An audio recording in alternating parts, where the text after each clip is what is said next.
저희는 주의 은혜가 아니면 한시도 살 수 없는 연약한 자들입니다.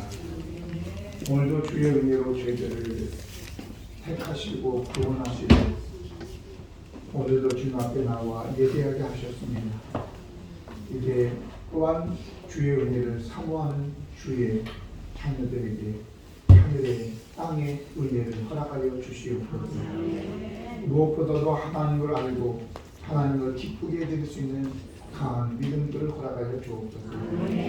오늘도 불란 종을 세우시어 하나님의 말씀을 증독케 하셨으니 하나님의 성령으로 함께 하셔서 말씀이 우리 성도들에게 큰 은혜가 되게 하여 주옵소서. 우리 주 예수 그리스도의 이름으로 기도드립니다. 오늘 우리에게 주신 하나님 말씀은 출애굽기 11장 1절로 10절입니다.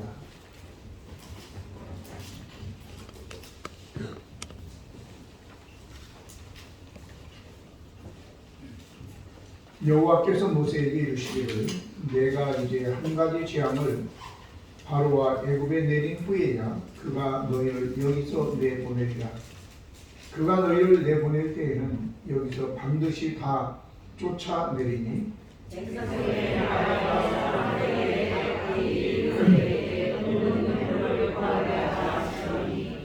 여호와께서 그 백성으로 애굽 사람의 은혜를 받게 하셨고 또 그 사람 모세는 애굽 땅에 있는 바로의 신하와 백성의 눈에 아주 위대하게 보였더라.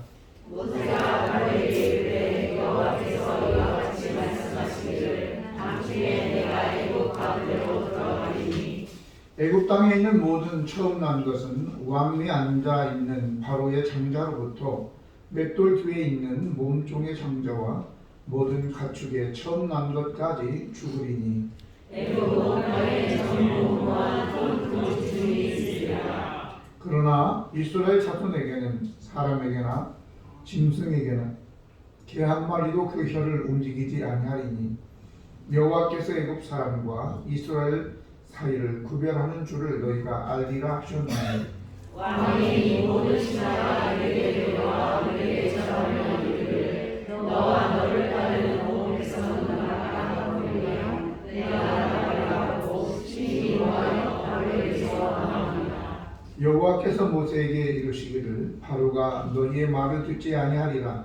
그러므로 내가 애굽 땅에서 나의 기적을 토하리라 하셨고 모세와 아론이 이 모든 기적을 바로 앞에 선언하였으나 여호와께서 바로의 마음을 완악하게 하셨으므로 그가 이스라엘 자손을 그 나라에서 보내지 아니하였더라. 아멘. 사람이 살아가는데 가장 필요한 것이 무엇일까요?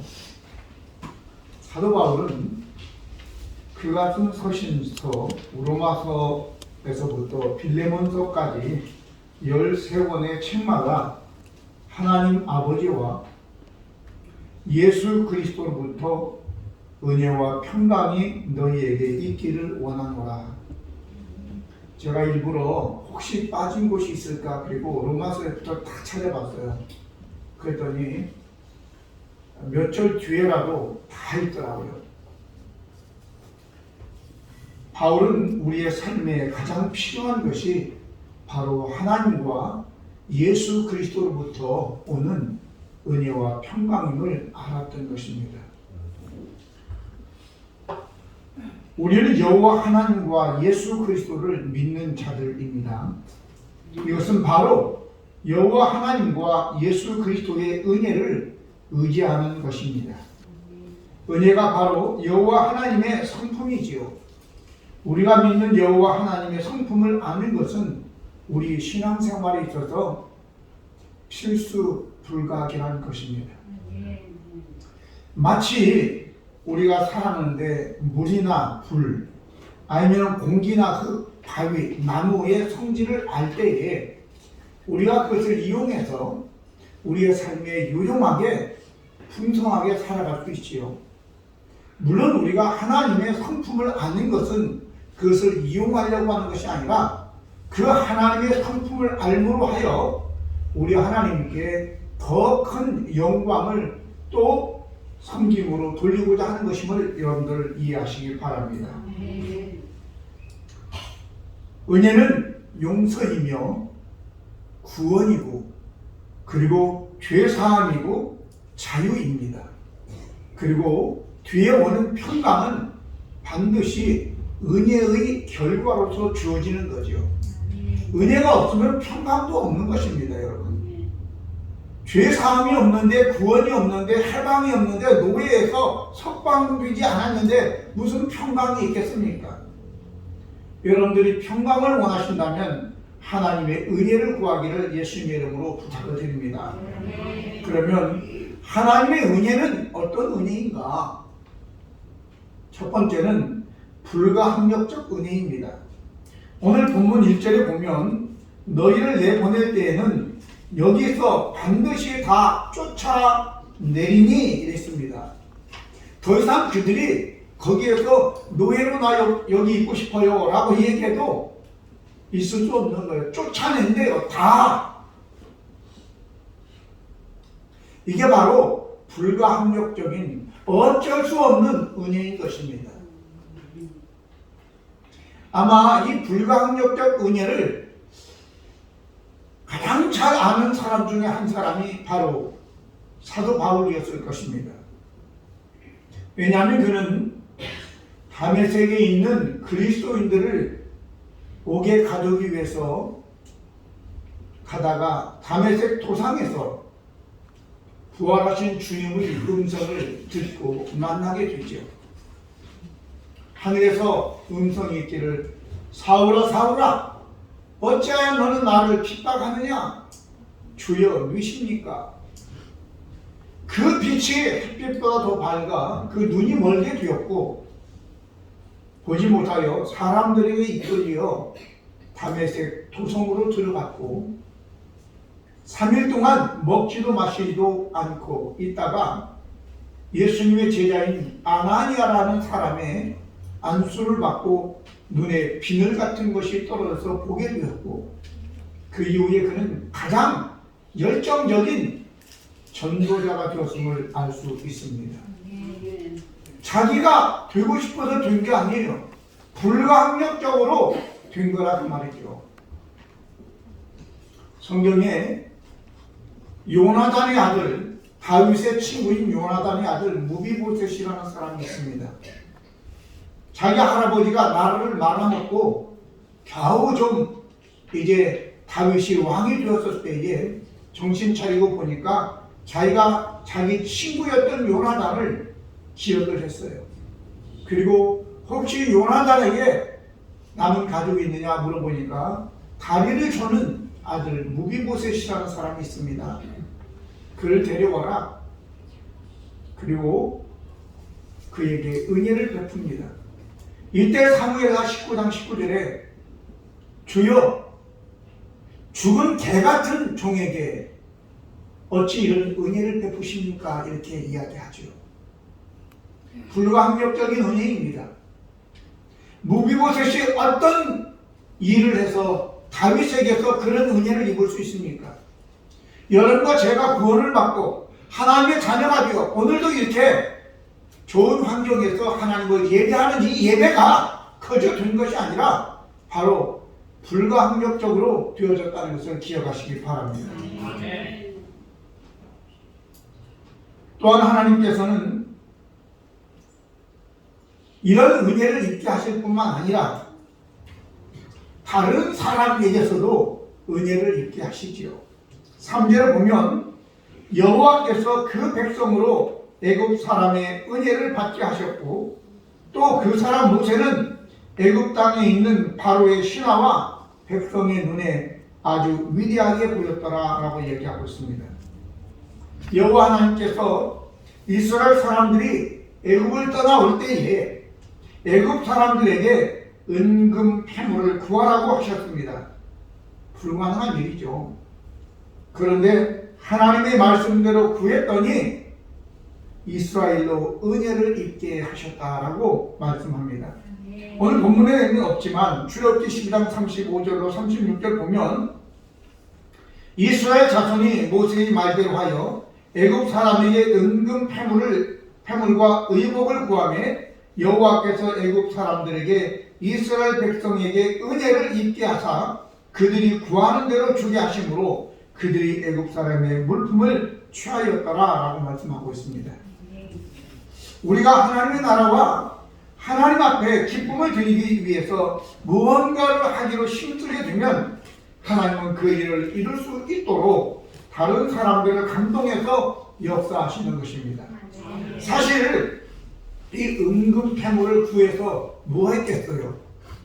은금 패물이 광야 생활 40년 동안 어디다 쓰겠어요? 그거 하나님 나 이유가 있어서 구하라고 하신 거예요.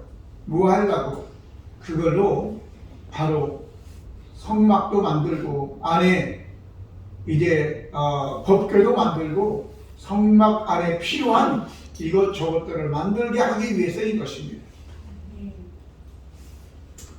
오늘 다니엘과 그의 친구들 자신들을 더럽히지 않게 하기 위해서 이 바벨론으로 포로로 끌려와서 훈련을 받을 때에 왕의 진미 곧 우상에게 드려진 제물로 자기들이 더럽혀지지 않도록 하기 위해서 채식을 구할 때에 하나님께서 환관장으로 하여금 은혜를 입게 했다라고 성경은 기록하고 있습니다.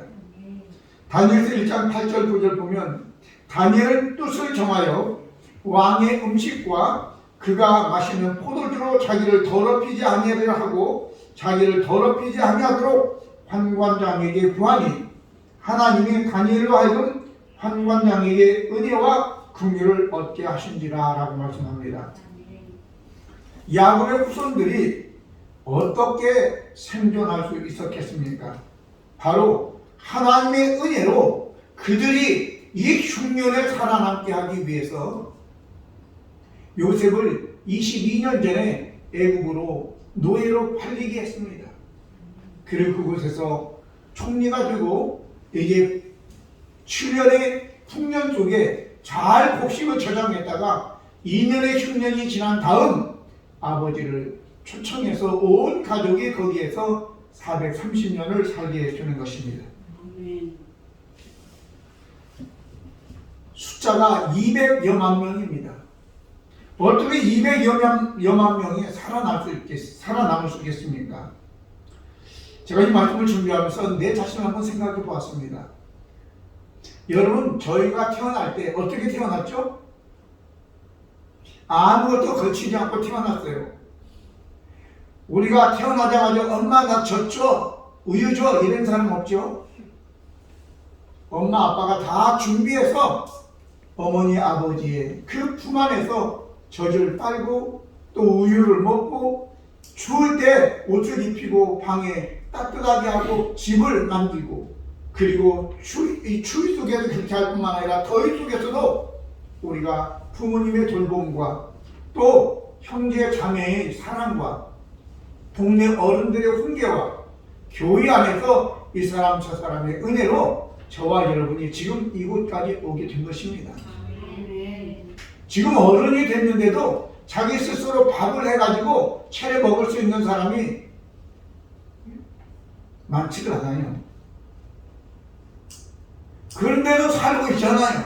그렇죠? 그런데도 살고 있다고. 이게 다 어떻게 하고요? 하나님의 은혜라고 해요. 아멘. 제가 오래전에 선교사로 부름을 받고 선교사로 갈 때 언어도 준비가 안 되고 그렇다고 해가지고 재정적으로도 준비가 안 되고 지금도 어벙하지만 그때는 진짜 더 어벙했거든요. 무식하면 용감하다고 무조건 간 거예요. 그런데 안 죽고 살아왔잖아요. 가니까 공항에 피검 나온 사람도 있고요. 옆에서 또 언어 훈련을 시키는 사람도 있더라고요. 붙였어요. 언어 학원에서만 아니라 집에 오면 어떤 형제가 옆에 있어가지고 자꾸 물어봐요. 막 너무 스트레스 받는데도 계속해서 싱글싱글 웃으면서 화도 안 내고 계속 말을 하고 물어보고 뭐 이끌어내는 거예요. 힘들긴 했지만 또 교회를 건축할 때 이곳저곳에서 또 헌금도 해주시고 그리고 살아가다가 아이들도 하나님 은혜 가운데 잘 크고 돌아오게 돼서 오늘 여러분 앞에 한 것입니다. 할렐루야. 저와 여러분이 저 같은 사람도 하나님께서 그렇게 보호해 주시고 공급해 주시고 양육해 주시고 인도하셨다면 무엇을 먹을까 마실까 입을까 어린아이가 태어나면서 그렇게 하지 않았듯이 오늘 우리들도 먼저 하나님의 나라 하나님을 어떻게 내가 기쁘게 할 것인가 생각하고 기도하고 작은 것이어도 힘쓴다면 우리 하나님께서 분명히 여러분과 저를 보호해 주실 것이고 다른 사람을 통해서 은혜를 입게 해 주실 줄로 믿습니다. 뿐만 아니라 그런 과정 속에서 하나님은 그러한 자를 하나님의 종들을 위대하게 만들어 주십니다. 오늘 본문의 3절에 보면 여호와께서 그 백성으로 애굽 사람의 은혜를 받게 하셨고 또 그 사람 모세는 애굽 땅에 있는 바로의 신하와 백성의 눈에 아주 위대하게 보였더라라고 말씀하고 있는 것입니다. 사실 모세는 어떤 사이입니까? 자기 부모가 책임질 수 없어서 나일강에 버린 자입니다. 가끔 어렸을 때 입양 보냈다가 부모를 찾는 사람들이 있습니다. 어떤 사람들은 어떻게 자랐는지 그 부모를 자기는 원망하지 않는다. 얼마나 어려웠었더라면 자기를 입양 보냈을 것인가. 그냥 만나서 감사하고 만나보고 싶다. 이런 사람도 있고요. 어떤 사람은 과거에 나를 버린 그 부모 절대 용서할 수 없다. 과거의 그 상처와 버림받았다는 그 소외감 때문에 원망하며 하루하루 살아가는 그러한 자들도 있음을 압니다. 여러분 다윗이라고 하는 사람도 시편 27편 10절에 보면 내 부모는 나를 버렸으나 나는 여호와는 나를 영접하시리이다 라고 얘기하고 있습니다. 위대한 사람, 아니 하나님이 위대하게 만든 사람들의 그 삶을 보면 과거의 그 상처를 부여안고 그 쓴뿌리 때문에 원망하며 하루하루를 보내는 사람들이 아니라 과거는 잊고 하나님이 부르신 그 부름 안에서 표대를 향하여 나아가는 것을 볼 수 있는 것입니다. 여러분,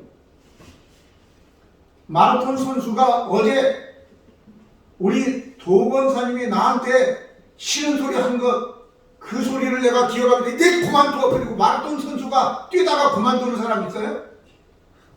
오늘 저와 여러분은 과거의 일에 매여서는 안 돼요. 앞으로 나아가야 될 줄로 믿습니다. 지금은 코로나 팬데믹이라고 해요. 팬데믹이라고 하는 것은 모든 세계가 다 똑같은 유행이다 그 말이에요. 그러면 코로나 팬데믹 시대에 저희들이 어떤 사람은 장사 안 된다고 그냥 스스로 목숨을 끊는 사람도 있고요. 아예 삶을 포기하는 사람도 있습니다. 많아요. 하지만 저와 여러분은 어떻게 해야 될까요?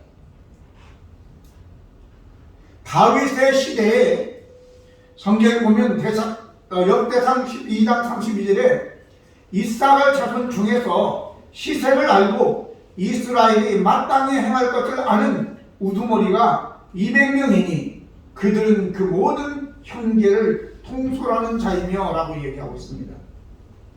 제가 내년도 표를 무엇으로 할까 라고 생각하다가 올해는 성경 일독의 해인데 지금 이 코로나 팬데믹 현상 속에서 우리는 주저앉아 있을 수 없어요. 시세를 아는 지도자들이 되어야 될 줄로 믿습니다. 포스트 코로나라고 하는 그 책을 썼는데 거기에 보면 애플사가 자기들의 이 재정이 1조 달러, 우리나라 1100조 원이 되기 위해서 42년이 걸렸다고 해요. 근데 2조 달러가 되기 위해서 2020년 3월부터 8월까지 20주간밖에 안 됐다는 거예요. 42년 만에 1조 달러가 됐는데 단지 20주 만에 6개월도 아니에요. 20주 만에 2조 달러가 됐단 말이죠. 왜 그랬을까요? 이 팬데믹이라는 이 코로나라는 이것을 잘 알고 선용했기 때문이에요. 어느 날 저희 아내가 그런 얘기 했더라고요. 여보, 지금은 코로나 시대니까 말씀을 읽고 묵상하며 기도하고 영적으로 깊이 들어갈 때이지 막 여기저기 돌아다니면서 그럴 때가 아니라고 그런 것 같다고 저한테 얘기하더라고요. 여러분, 이런 때일수록 우리는 더 깊이 신앙생활에 성숙한 저와 여러분 되기를 바랍니다. 말씀도 더 읽고 더 묵상하고 더 기도하고 그래서 깊이 있는 신앙인들이 되기를 예수님의 이름으로 축복합니다. 마지막으로 은혜의 하나님께서는 하나님의 기적을 통해서 우리가 하나님의 백성임을 증명하신다는 거예요.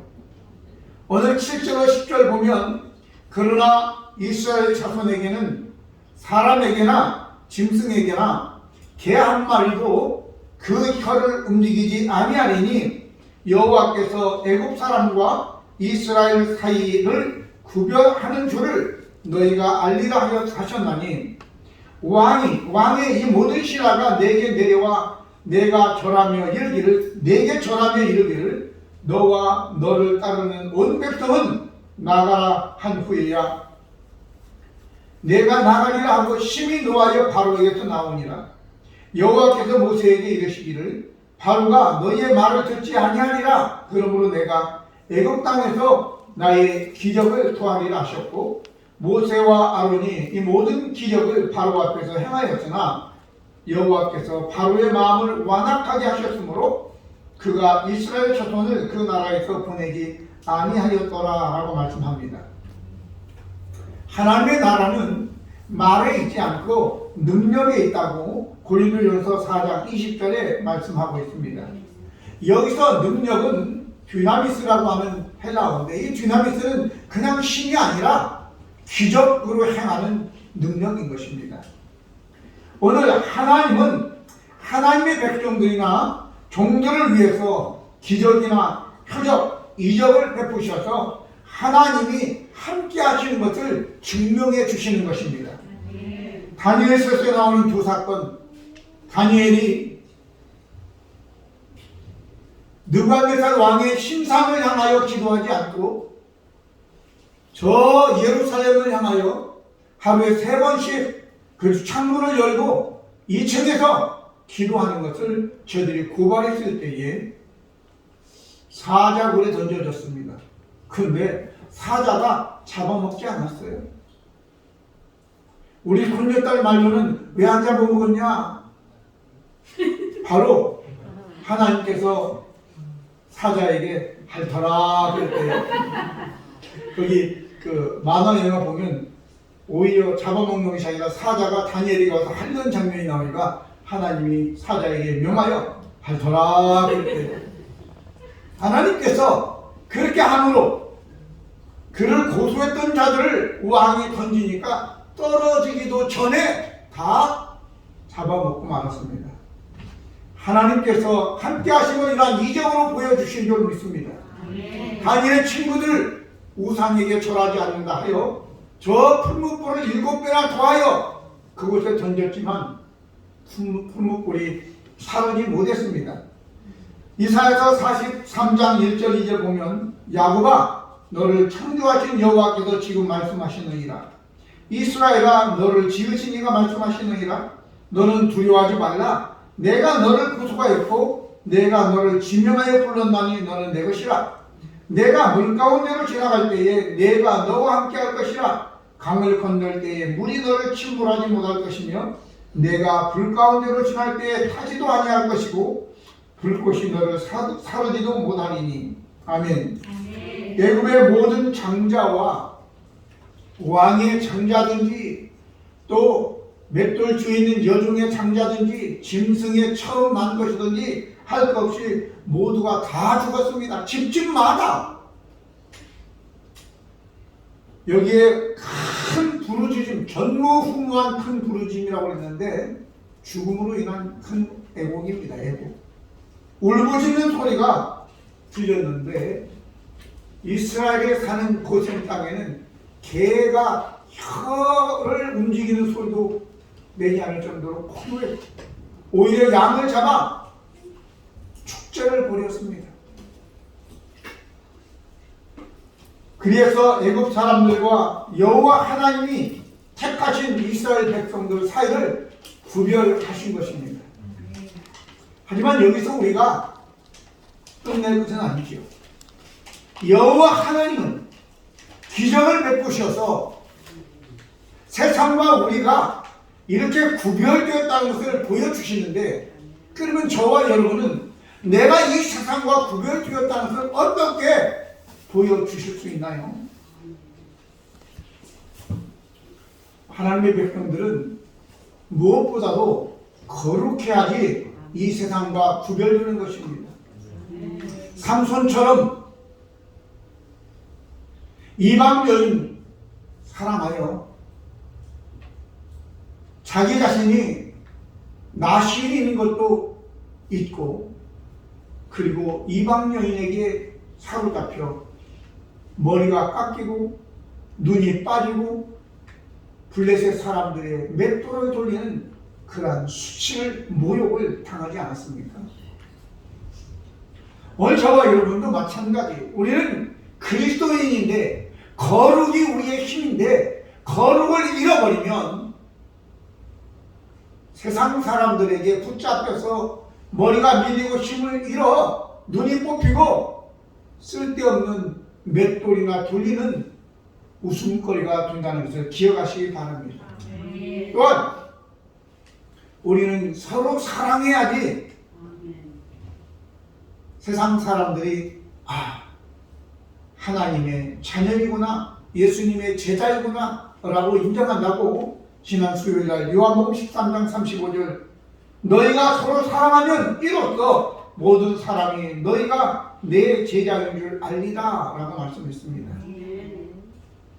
여호와 하나님은 우리의 삶에 기적을 베푸셔서 이 세상과 우리가 다르다는 것을 구별시켜서 우리를 보호하시지만, 우리는 우리 스스로 우리가 이 세상과 다르다, 너희는 이 세대를 본받지 말고 너희 몸을 구별하여 거룩하게 해서 하나님의 기뻐하시고 온전하시고 거룩하신 뜻이 무엇인지를 분별하도록 하라고. 이것이 너희가 드릴 영적 예배라고 로마서 11장 1절 2절에 말씀하지 않았습니까? 이제 우리는 하나님의 무엇보다도 은혜가 필요한 자들입니다. 하나님의 은혜, 그 은혜가 저와 여러분에게 있어서 하나님의 돌봄과 그리고 또 다른 사람에게서 은혜를 입게 할 뿐만 아니라 하나님께서 우리를 위대하게 할 뿐만 아니라 또 마지막으로 하나님께서 저와 여러분에게 이러한 은혜를 통해서 우리로 하여금 세상이 어쩌지 못하게, 마귀가 선도되지 못하도록 우리를 보호하시며 새로운 길로 인도하실 것을 믿습니다. 그런 은혜가 있기를 예수님의 이름으로 축복합니다. 기도하시겠습니다. 거룩하시고 은혜로우신 하나님 아버지, 은혜 아니면 우리가 살 수 없습니다. 아무것도 할 수 없습니다. 하나님의 은혜가 우리 가운데 부어질 때에 우리의 마음에 평강도 있고 지혜도 있고 형통도 있는 줄로 믿습니다. 우리 모두에게 그런 하나님의 은혜를 부어주셔서 모든 악한 자들로부터 지켜주시고, 하나님 또 저들에게 은혜를 입게 하시고 위대하게 만들어 주시고, 하나님 저희들을 보호하여 주시옵소서. 우리 성도들도 한 주간 살아갈 때에도 주님의 은혜로 함께해 주시기를 원하고 예수 그리스도의 이름으로 기도드립니다. 아멘.